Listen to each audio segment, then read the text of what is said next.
Gaming ಮತ್ತು colour prediction ಇವತ್ತಿನ ಯುವಕರು ಜೂಜಾಟಕ್ಕೆ ಇಟ್ಟಿರುವಂತ ಹೊಸ ಪದಗಳಿವು. ದುಡ್ಡು ಅಂದ್ರೆ ಯಾರಿಗೆ ಇಷ್ಟ ಇಲ್ಲ? ವಯಸ್ಸಾಗಿರೋ ಮುದುಕನಿಂದ ಹಿಡಿದು ಸ್ಕೂಲಿಗೆ ಹೋಗ್ತಿರೋ ಮಕ್ಕಳ ತನಕನೂ ದುಡ್ಡು ಅಂದ್ರೆ ಎಲ್ರಿಗೂ ಇಷ್ಟ. ಮನುಷ್ಯನಿಗೆ ಹೇಗಾದ್ರೂ ಮಾಡಿ ತುಂಬಾ ದುಡ್ಡನ್ನ ದುಡಿಬೇಕು ಅನ್ನುವಂತ ಒಂದು ಅತಿ ಆಸೆ ಇರುತ್ತೆ. ಅಂಡ್ ಈ ಅತಿ ಆಸೆಯನ್ನೇ ಬಹಳಷ್ಟು ಜನ ತಮ್ಮ ಬಂಡವಾಳವನ್ನಾಗಿ ಮಾಡ್ಕೊಂತಾರೆ. ಬಹಳ ಕಷ್ಟಪಟ್ಟು ದುಡಿತಿದ್ದಂತ ಒಬ್ಬ ಯುವಕ ಹೇಗಾದ್ರೂ ಮಾಡಿ ಬೇಗ ದುಡ್ಡು ಮಾಡಬೇಕು ಅಂತ ಈ ಆನ್ಲೈನ್ ಬೆಟ್ಟಿಂಗ್ ಗೆ ಇಳಿತಾನೆ. ತಾನು ಕಷ್ಟಪಟ್ಟು ದುಡಿದಿರುವಂತ ದುಡ್ಡಲ್ಲಿ ಒಂದಷ್ಟು ದುಡ್ಡನ್ನ ಹಾಕಿ ಆಟ ಆಡೋಕ್ ಶುರು ಮಾಡ್ತಾನೆ. ಮೊದಲನೇ ಆಟದಲ್ಲೇ ಸೋತ್ ಬಿಡ್ತಾನೆ. ಅವಾಗ ಅವನಿಗೆ ಅನ್ಸುತ್ತೆ, ನಾನು ಸೋತಿರುವಂತ ದುಡ್ಡನ್ನ ಹೇಗಾದ್ರೂ ಮಾಡಿ ರಿಕವರ್ ಮಾಡಬೇಕು ಅಂತ ಇನ್ನೊಂದಷ್ಟು ದುಡ್ಡನ್ನ ಹಾಕಿ ಆಟ ಆಡ್ತಾನೆ. ಅಂಡ್ ಈ ಸಲ ಅವನು ಗೆದ್ದು ಬಿಡ್ತಾನೆ ಮತ್ತು ತನ್ನ ಹಣವನ್ನ ಡಬಲ್ ಮಾಡ್ಕೊಂತಾನೆ. ಈಗ ಅವನ ಮನಸ್ಸಲ್ಲಿ ಒಂದು ನಂಬಿಕೆ ಬರುತ್ತೆ, ಈ ಆಟದಲ್ಲಿ ಕೆಲವೊಂದ್ಸಲಿ ದುಡ್ಡನ್ನ ನಾವು ಕಳ್ಕೊಳ್ಳಬಹುದು, ದುಡ್ಡನ್ನ ಪಡ್ಕೊಳ್ಳಬಹುದು ಅಂತ. ಅವನಿಗೆ ಗೊತ್ತೇ ಇಲ್ಲದೆ ಅವನು ಜಗತ್ತಿನ ಅತ್ಯಂತ ಡೇಂಜರಸ್ ಜಾಲದ ಒಳಗೆ ಕಾಲಿಟ್ಬಿಡ್ತಾನೆ. ಈಗ ಹುಡುಗನ ಜೀವನದಲ್ಲಿ ಆ ಆಟದಲ್ಲಿ ಅವನ ಗೆಲುವು ಮತ್ತು ಸೋಲು ಬಹಳ ದೊಡ್ಡ ಪಾತ್ರವನ್ನ ನಿರ್ವಹಿಸುತ್ತೆ. ಆಟದಲ್ಲಿ ಅವನು ಗೆದ್ದು ತನ್ನ ಹಣವನ್ನ ಡಬಲ್ ಮಾಡ್ಕೊಂಡ್ಬಿಟ್ರೆ ಅವನು ಬಹಳ ಖುಷಿಯಾಗಿರ್ತಾನೆ. ಅದೇ ಅವನು ತನ್ನ ಹಣವನ್ನ ಕಳ್ಕೊಂಡ್ಬಿಟ್ರೆ ಬಹಳ ದುಃಖದಲ್ಲಿರಕ್ ಶುರು ಮಾಡ್ತಾನೆ. ಅಂಡ್ ಅಟ್ ಲಾಸ್ಟ್ ಸೋತು ಅವನು ಯಾವ ಹಂತಕ್ಕೆ ಹೋಗ್ತಾನೆ ಅಂದ್ರೆ ತನ್ನ ಹತ್ರ ಇರುವಂತ ಎಲ್ಲ ಹಣವನ್ನು ಇದರಲ್ಲಿ ಕಳ್ಕೊಂಡ್ಬಿಡ್ತಾನೆ. ಅಂಡ್ ಈಗ ಅವನ ಮನಸ್ಸಲ್ಲಿ ಒಂದು ಆಲೋಚನೆ ಮೂಡುತ್ತೆ, ನಾನು ಕಳ್ಕೊಂಡಿರೋ ಹಣವನ್ನಾದ್ರೂ ಹೇಗಾದ್ರೂ ಮಾಡಿ ವಾಪಸ್ ಪಡ್ಕೊಳ್ಳೇಬೇಕು ಅಂತ ಸಾಲ ಮಾಡಾದ್ರೂ ಜೂಜನ್ನಾಡ್ತಾನೆ. ಆದ್ರೆ ಆ ಸಾಲದ ಹಣವನ್ನು ಕೂಡ ಅವನು ಕಳ್ಕೊಂತಾನೆ. ಮೊದಲು ಆಗಿದಂತಹ ಲಾಸು, ಈಗ ಆಗಿರುವಂತಹ ಲಾಸು, ಮತ್ತೆ ಅದ್ರ ಜೊತೆಗೆ ಮೆಂಟಲ್ ಪ್ರೆಷರು, ಎಮೋಷನಲ್ ಪ್ರೆಷರು ಮತ್ತೆ ಫ್ಯಾಮಿಲಿ ಪ್ರೆಷರ್ ಮಧ್ಯೆ ಅವನಿಗೆ ದಾರಿನೇ ಕಾಣಿಸ್ತಾ ಆಗಿರುತ್ತೆ. ಇಂಥ ಸಂದರ್ಭದಲ್ಲಿ ಅವನ ಕಣ್ಣಿಗೆ ಕಾಣುವಂತ ಈಸಿಯೆಸ್ಟ್ ಮತ್ತು ತುಂಬಾ ತಪ್ಪು ದಾರಿ ಆತ್ಮಹತ್ಯೆ. ಅಂಡ್ ಅಟ್ ಲಾಸ್ಟ್ ಅವನು ಮಾಡಿದಂತ ಸಾಲ ತೀರೋದಿಲ್ಲ, ಅವನೇ ತೀರೋಗ್ಬಿಡ್ತಾನೆ. ಒಬ್ಬ ವ್ಯಕ್ತಿಗಿರುವಂತಹ ಕೆಟ್ಟ ಚಟಗಳು ಅವನನ್ನ ಚಟ ಹಚ್ಚೋವರೆಗೂ ಬಿಡೋದಿಲ್ಲ ಅನ್ನೋದಕ್ಕೆ ಈ ಜೂಜಾಟ ಒಂದು ಪರ್ಫೆಕ್ಟ್ ಎಕ್ಸಾಂಪಲ್. ಅಂಡ್ ಇದು ಒಬ್ಬ ಯುವಕನ ಕಥೆ ಅಲ್ಲ, ಸಾವಿರಾರು ಯುವಕರ ಕಥೆ ಆಗಿದೆ. ತಮಾಷೆಗೆ 50 ರೂಪಾಯಿ 100 ರೂಪಾಯಿ ಹಾಕಿ ಆಡೋಣ ಅಂತ ಶುರುವಾದಂತ ಈ ಆಟ ಕಡೆಯದಾಗಿ ಲೋನ್ ಮತ್ತೆ ರಿಗ್ರೆಟ್ ನಲ್ಲಿ ಅಂತ್ಯ ಆಗುತ್ತೆ. ಮನುಷ್ಯನ ಅತಿ ಆಸೆಯನ್ನೇ ಬಂಡವಾಳ ಮಾಡಿಕೊಂಡು ಅವ್ರನ್ನ ಗ್ಯಾಂಬ್ಲಿಂಗ್ ಅಡಿಕ್ಟ್ ಮಾಡುವಂತ ಇಂಥ ಗೇಮಿಂಗ್ ಆಪ್ಗಳು ನಮ್ಮ ದೇಶದಲ್ಲಿ ಲೀಗಲ್ ಆಗಿದೆಯಾ? ಸುಪ್ರೀಂ ಕೋರ್ಟ್ ನ ಪ್ರಕಾರ ಯಾವುದೇ ಒಂದು ಗೇಮಿನ ಡಾಮಿನೇಟಿಂಗ್ ಮತ್ತು ಡಿಸೈಡಿಂಗ್ ಫ್ಯಾಕ್ಟರ್ ಲಕ್ ಆಗಿರಬಾರ್ದು, ಸ್ಕಿಲ್ ಆಗಿರಬೇಕು ಅಂತ ಹೇಳುತ್ತೆ. ಯಾವ ಆಟದ ಡಿಸೈಡಿಂಗ್ ಫ್ಯಾಕ್ಟರ್ ಸ್ಕಿಲ್ ಆಗಿರುತ್ತೋ ಅದನ್ನ ಗೇಮ್ ಆಫ್ ಸ್ಕಿಲ್ ಅಂತ ಕರೀತಾರೆ, ಮತ್ತು ಯಾವ ಆಟದ ಡಿಸೈಡಿಂಗ್ ಫ್ಯಾಕ್ಟರ್ ಲಕ್ ಆಗಿರುತ್ತೋ ಅದನ್ನ ಗೇಮ್ ಆಫ್ ಚಾನ್ಸ್ ಅಂತ ಕರೀತಾರೆ. ಗೇಮ್ ಆಫ್ ಸ್ಕಿಲ್ ಅಲ್ಲಿ ಒಬ್ಬ ವ್ಯಕ್ತಿಯ ಮೆಂಟಲ್ ಎಬಿಲಿಟಿ, ಫಿಸಿಕಲ್ ಎಬಿಲಿಟಿ ಮತ್ತೆ ಅವನಿಗಿರುವಂತಹ ಸ್ಟ್ರಾಟಜೀಸು ಕೆಲಸ ಮಾಡುತ್ತೆ. ಕ್ರಿಕೆಟ್ ಆಗಿರ್ಬೋದು, ಚೆಸ್ ಆಗಿರ್ಬೋದು, ಇವೆಲ್ಲವೂ ಕೂಡ ಗೇಮ್ ಆಫ್ ಸ್ಕಿಲ್ ಅಲ್ಲಿ ಬರುತ್ತೆ. ಅಂಡ್ ಗೇಮ್ ಆಫ್ ಚಾನ್ಸ್ ನಿಮ್ಮ ಕೈಯಲ್ಲಿರೋದಿಲ್ಲ, ಕಂಪ್ಲೀಟ್ ಆಗಿ ನಿಮ್ಮ ಲಕ್ ಮೇಲೆ ಡಿಪೆಂಡ್ ಆಗಿರುತ್ತೆ. ಯಾವೆಲ್ಲ ಆಟಗಳ ಡಿಸೈಡಿಂಗ್ ಫ್ಯಾಕ್ಟರ್ ಲಕ್ ಆಗಿರುತ್ತೋ ಮತ್ತು ಯಾವ ಗೇಮ್ಸ್ ನಲ್ಲಿ ಒಬ್ಬ ವ್ಯಕ್ತಿ ತನ್ನ ಹಣವನ್ನ ಕಳ್ಕೋಬಹುದು, ಆ ಎಲ್ಲ ಗೇಮ್ಸ್ಗಳು ಕೂಡ ನಮ್ಮ ದೇಶದಲ್ಲಿ ಇಲ್ಲೀಗಲ್ ಆಗಿದೆ. ಯಾವುದೇ ಒಂದು ಗ್ಯಾಂಬ್ಲಿಂಗ್ ಆಪ್ ನವರ ಹತ್ರ ಸರ್ಕಾರದ ಲೈಸೆನ್ಸ್ ಇರೋದಿಲ್ಲ ಮತ್ತು GST ಕೂಡ ಇರೋದಿಲ್ಲ. ಸೊ ಈ ಆಟವನ್ನ ಆಡಿಸೋದು, ಈ ಆಟವನ್ನ ಪ್ರಮೋಟ್ ಮಾಡೋದು ಎಲ್ಲವೂ ಕೂಡ ಇಲ್ಲೀಗಲ್ ಆಗಿದೆ. ಈ ಆಟ ಆಡಿಸೋರು ಕೂಡ ಯಾವಾಗ ಬೇಕಾದ್ರೂ ಜೈಲಿಗೆ ಹೋಗ್ಬೋದು, ಈ ಆಟವನ್ನ ಪ್ರಮೋಟ್ ಮಾಡ್ತಿರೋರು ಕೂಡ ಯಾವಾಗ ಬೇಕಾದ್ರೂ ಜೈಲಿಗೆ ಹೋಗ್ಬೋದು. ಇಡೀ ದೇಶದಲ್ಲಿ ಈ ತರ ವೆಬ್ಸೈಟು ಆಪ್ಗಳನ್ನ ನಡೆಸಿ ಜನರಿಗೆ ಟೋಪಿ ಹಾಕೋರ್ನ ಜೈಲಿಗೆ ಕಳಿಸಿದ್ದಾರೆ. ಜನ ಅನ್ಕೊಂಡಿದ್ದಾರೆ ಇಲ್ಲಿ ತಾವು ಗೆಲ್ಲುವಂತಹ ಒಂದು ಚಾನ್ಸಸ್ 50-50 ಇದೆ ಅಂತ. ಆದ್ರೆ ಸತ್ಯ ಏನು ಅಂದ್ರೆ ಈ ತರ ಗೇಮಿಂಗ್ ಆಪ್ ನವರು ರಿಸಲ್ಟ್ ಗಳನ್ನ ತಮಗೆ ಬೇಕಾದ ಹಾಗೆ ಮಾಡಿಫೈ ಮಾಡ್ಕೋತಾರೆ. ಉದಾಹರಣೆ ಕೊಡೋದಾದ್ರೆ, ಕೆಂಪು ಬಣ್ಣದ ಮೇಲೆ ಒಬ್ಬ ವ್ಯಕ್ತಿ 1000 ರೂಪಾಯಿನ ಬೆಟ್ ಮಾಡ್ತಾನೆ. ಅವನ್ ತರಾನೇ ಟೋಟಲ್ 100 ಜನ 1000 ರೂಪಾಯಿನ ಕಟ್ತಾರೆ. ಸೊ ಕೆಂಪು ಬಣ್ಣದ ಮೇಲೆ ಟೋಟಲ್ 1 ಲಕ್ಷ ಬೆಟ್ ಆಗುತ್ತೆ. ಅದೇ ಇನ್ನೊಂದು ಕಡೆ ಗ್ರೀನ್ ಬಣ್ಣದ ಮೇಲೆ 30 ಜನ 1000 ರೂಪಾಯಿನ ಬೆಟ್ ಮಾಡ್ತಾರೆ. ಸೊ ಟೋಟಲ್ ಅಲ್ಲಿ 30,000 ರೂಪಾಯಿ ಆಗುತ್ತೆ. ಇಲ್ಲಿ ಗೆಲ್ಲುವಂತ ಪರ್ಸೆಂಟ್ 50-50 ಇರಬೇಕು, ಆದ್ರೆ ಇಲ್ಲಿ ಹಾಗಾಗಲ್ಲ. ಯಾವ ಬಣ್ಣದ ಮೇಲೆ ತುಂಬಾ ಬೆಟ್ಟಿಂಗ್ ನ ಮಾಡಿರ್ತಾರೋ ಆ ಬಣ್ಣ ಯಾವತ್ತೂ ಕೂಡ ಸೋಲುತ್ತೆ. 100 ಜನರಿಗೆ 1000 ರೂಪಾಯಿನ ಡಬಲ್ ಮಾಡ್ಕೊಡೋದಕ್ಕಿಂತ 30 ಜನರಿಗೆ 1000 ರೂಪಾಯಿ ಡಬಲ್ ಮಾಡಿಕೊಟ್ಟು ಕಂಪನಿ 70,000 ರೂಪಾಯಿ ಪ್ರಾಫಿಟ್ ನ ಪಡ್ಕೊಳ್ಳುತ್ತೆ. ಇಲ್ಲಿ ಆಟ ಆಡಿ ನೀವು ಗೆದ್ರು ಸೋತ್ರು ನಿಮ್ಮನ್ನ ಆಟ ಆಡಿಸಿ ಕಂಪನಿ ಪ್ರತಿ ಸಾರಿ ಗೆಲ್ತಾನೆ ಇರುತ್ತೆ. ಬೇಸಿಕಲಿ ಇವರು ನಿಮ್ಮ ಮನೆಗೆ ಬೆಂಕಿ ಹಚ್ಚಿ ಅವರ ಬೇಳೆಯನ್ನ ಬೇಯಿಸ್ಕೊತಾರೆ. ಅಂಡ್ ಇಲ್ಲಿ ನಾನು ನಿಮ್ಗೆ ಅರ್ಥ ಮಾಡಿಸೋದಕ್ಕೆ ಸಣ್ಣ ಅಮೌಂಟ್ ನ ಎಕ್ಸಾಂಪಲ್ ಕೊಡ್ತಿದ್ದೀನಿ, ಆದ್ರೆ ಇವರ ಲೆಕ್ಕಗಳು ಕೋಟ್ಯಾಂತರ ರೂಪಾಯಿಗಳಲ್ಲಿರುತ್ತೆ. ಯಾವ ವಯಸ್ಸಲ್ಲಿ ಯುವಕರು ತಮ್ಮ ಲೈಫ್ ಮೇಲೆ, ತಮ್ಮ ಸ್ಕಿಲ್ ಮೇಲೆ, ತಮ್ಮ ಎಜುಕೇಶನ್ ಮೇಲೆ ಇನ್ವೆಸ್ಟ್ ಮಾಡಬೇಕಾಗಿರುತ್ತೋ ಆ ವಯಸ್ಸಲ್ಲಿ ಯುವಕರು ಇಂಥ ಆಪ್ಗಳ ಮೇಲೆ ಇನ್ವೆಸ್ಟ್ ಮಾಡ್ತಾರೆ. ಅಂಡ್ ಯುವಕರನ್ನ ಈ ತರ ತಪ್ಪು ದಾರಿಗೆ ಎಳಿತಿರೋರು ಯಾರು? ನಾವೆಲ್ಲ ದಿನ ಬೆಳಗಾದ್ರೆ ನೋಡುವಂತ ಸೆಲೆಬ್ರಿಟಿಗಳು ಮತ್ತೆ ಇನ್ಫ್ಲುಯೆನ್ಸರ್ಗಳು.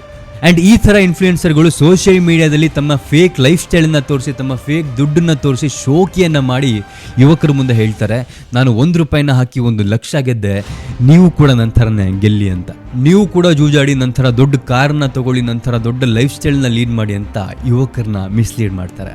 ನಾನು ಗೇಮಿಂಗ್ ಇಂದ ಬಹಳ ಹಣವನ್ನ ಸಂಪಾದನೆ ಮಾಡಿದ್ದೀನಿ, ಆ ಹಣದಲ್ಲಿ ನಾನು ಸಮಾಜ ಸೇವೆ ಮಾಡ್ತಿದ್ದೀನಿ ಅಂತ ಸೋಷಿಯಲ್ ಮೀಡಿಯಾದಲ್ಲಿ ದೊಡ್ಡ ಬಿಲ್ಡಪ್ ತಗೊಂತಾರೆ. ಪ್ರತಿ ದಿವಸ ಯಾರೋ ಒಬ್ಬರಿಗೆ 500,000 ರೂಪಾಯಿ ಫೋನ್ ಪೇ ಮಾಡೋದು, ಇವತ್ತು ನಾನು ಅಜ್ಜಿಗೆ ಹೆಲ್ಪ್ ಮಾಡಿದೆ, ಇವತ್ತು ನಾನು ಅಜ್ಜಂಗೆ ಹೆಲ್ಪ್ ಮಾಡಿದೆ, ಅಂಕಲ್ಗೆ ಹೆಲ್ಪ್ ಮಾಡಿದೆ ಅಂತ ಪ್ರತಿದಿನ ಕೂಡ ಒಂದೊಂದು ವಿಡಿಯೋನ ಮಾಡಿ ದೊಡ್ಡ ದಾನಶೂರ ಕರ್ಣರ ಥರ ಬಿಲ್ಡಪ್ ತಗೊಂತಾರೆ.